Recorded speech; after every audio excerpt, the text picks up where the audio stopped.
Let's take a look at cooperative labor management relations. News and media reports tend to highlight adversarial labor management relations. More than 50 years ago, General Motors and Toyota created a joint venture they called the New United Motor Manufacturing Incorporated.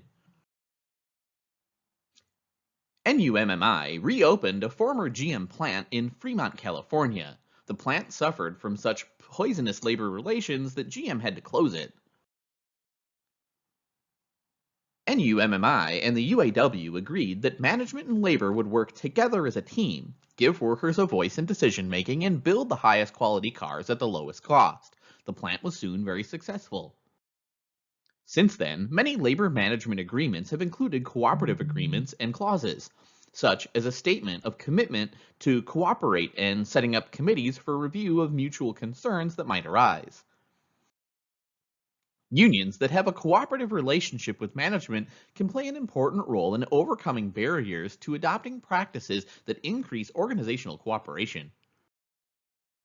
Employers who want to capitalize on that potential must emphasize a cooperative relationship.